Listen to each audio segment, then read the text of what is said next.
अस्सलाम वालेकुम क्लास।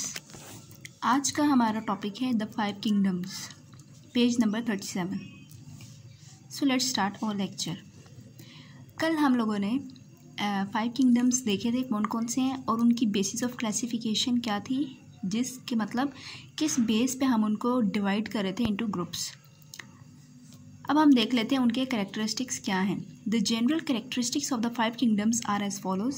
अब जनरल कैरेक्टरिस्टिक्स क्या हैं उन 5 किंगडम्स के, हम वो देख लेते हैं one by one. First one है हमारे पास kingdom Monera. It includes prokaryotic organisms, they are made of prokaryotic cells. Kingdom Monera में हमारे पास जितने भी प्रोकैरियोटिक ऑर्गेनिजम्स हैं, वो वाले ऑर्गेनिजम्स जिनके अंदर न्यूक्लियस एब्सेंट है, वो आ जाते हैं किंगडम मोनेरा के अंदर। और ये बने हुए किससे होते हैं? They are made of prokaryotic cells. Prokaryotic cell जब मिलेंगे हमारे पास, तो हमारे पास बनते हैं प्रोकैरियोटिक ऑर्गेनिज्म, और ये प्रोकैरियोटिक ऑर्गेनिज्म हम प्लेस करते हैं in the kingdom Monera. Monerans are unicellular, although some types form chains, clusters और कॉलोनीज ऑफ सेल्स। अब मोनेरन्स जो है, मोनेरन्स क्या है? जो मोनेरा किंगडम मोनेरा के अंदर ऑर्गेनिज्म है, उनको हम कह देते हैं मोनेरन्स। अब ये है हमारे पास क्या? यूनिसेलुलर। यूनी का मतलब ही क्या होता है? सिंगल, मतलब सिंगल सेल्ड ऑर्गेनिज्म है, एक सेल से मिलके बने हुए हैं। Although some types form chains, होते तो यूनिसेलुलर ही हैं, लेकिन इसकी कुछ टाइप्स ऐसी हैं जो कि हमारे पास चेन्स बनाती हैं। ऐसे एक एक सेल आपस में जुड़ता जाता है और ये लंबी लंबी चेन्स बना देते हैं हमारे पास, या फिर क्लस्टर्स बना देंगे या कॉलोनीज़। क्लस्टर्स या कॉलोनीज़ का मतलब है, क्लस्टर कहते हैं किसी चीज़ की गैदरिंग को, मतलब कोई चीज़ जब हमारे पास इकट्ठी हुई हुई फॉर्म में हो, या फिर कॉलोनीज़ जैसे हमारे पास वॉलबॉक्स कॉलोनीज़ बनाता है, उसी तरह मोनेरन्स जो है ये भी कॉलोनीज़ हमारे पास बनाते हैं। मतलब जो हमारे पास सिंगल सेल है वो आपस में मिलेंगे और एक ग्रुप लाइक की शक्ल बना देंगे, उसको हम कह देंगे कॉलोनीज़ की फॉर्म में ये आ गए हैं। Prokaryotic cells are radically different from eukaryotic cells. अब प्रोकैरियोटिक सेल्स जो हैं हमारे पास, ये डिफरेंट हैं बिल्कुल किससे? यूकैरियोटिक सेल्स से। यूकैरियोटिक सेल्स कौन से थे? जिनके अंदर न्यूक्लियस प्रेजेंट है। Most are heterotrophic, but some perform photosynthesis because they have chlorophyll in their cytoplasm.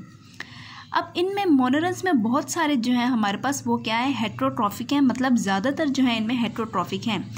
अब हेटेरोट्रॉफिक का मतलब होता है वो वाले ऑर्गेनिज़म जो कि अपनी खुराक खुद प्रिपेयर नहीं कर सकते, बल्कि डिपेंड करते हैं अपने फूड के लिए दूसरे ऑर्गेनिजम्स पर। तो हमारे पास जो मोनेरन्स हैं या प्रोकैरियोटिक्स हैं, वो हमारे पास हेटेरोट्रॉफिक हैं, मतलब वो अपनी खुराक खुद प्रिपेयर नहीं कर सकते। बट सम परफॉर्म, लेकिन इनमें से कुछ टाइप्स ऐसी हैं, सिर्फ कुछ, जो कि फोटोसिंथेसिस कर सकती हैं। क्यों? क्योंकि उनके पास क्लोरोफिल होता है उनके साइटोप्लाज्म के अंदर।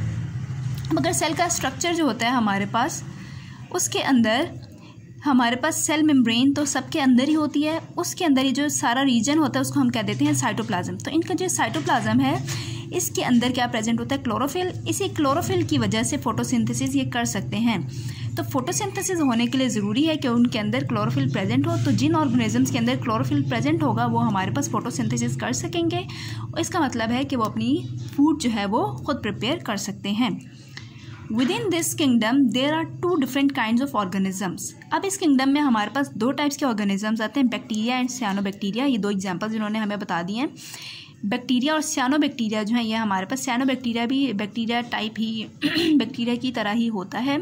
तो बैक्टीरिया और सियानोबैक्टीरिया हमारे पास दोनों किंगडम मोनेरा के अंदर इंक्लूडेड हैं।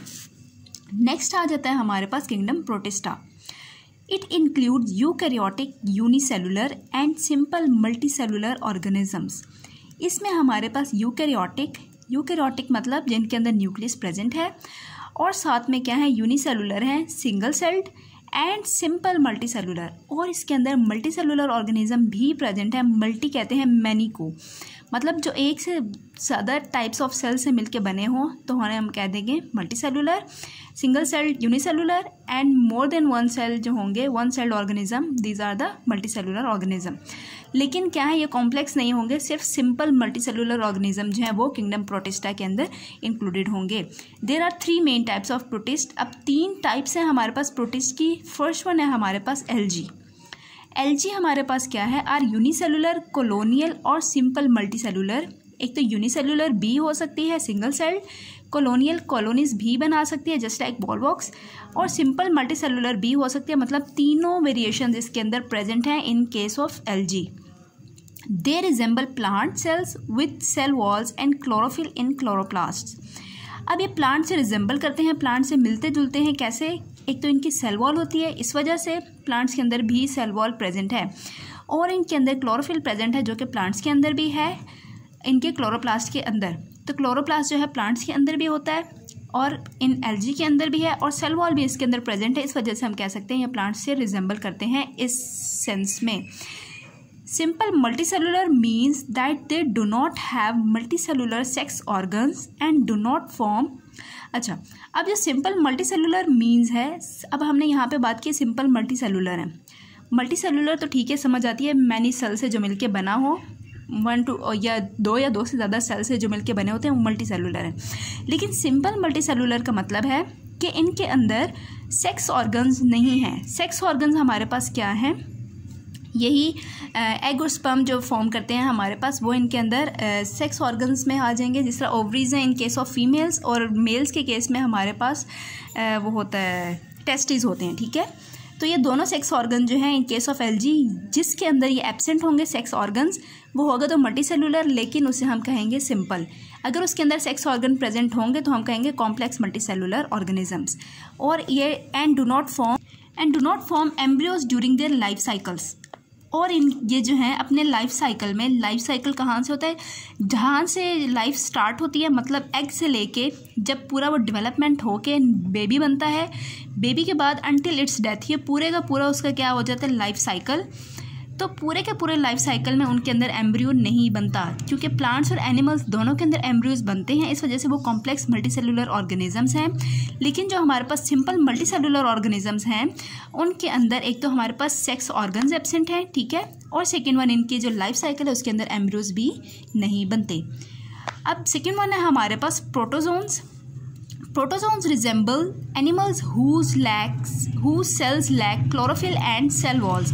अब प्रोटोजोन्स में हमारे पास वो वाले एनिमल्स आ जाएंगे जो कि रिजेंबल करते हैं एनिमल से whose cell lack। अच्छा, अब इसके अंदर क्या होता है? हमारे पास क्लोरोफिल भी नहीं होता और ना ही सेल वॉल्स होती हैं, तो इस वजह से हम कह रहे हैं एनिमल से मिलते जुलते हैं, क्योंकि एनिमल्स के अंदर हमारे पास ना तो सेल वॉल है और ना ही क्लोरोफिल प्रेजेंट होता है। तो इस वजह से हम प्रोटोजोन्स जो हैं उनको कह रहे हैं ये एनिमल से मिलते जुलते हैं, लेकिन बाकी कैरेक्टर्स इनके एनिमल से डिफरेंट होंगे। इस वजह से हम इनको एक सेपरेट किंगडम प्रोटोजोन में प्लेस किया है।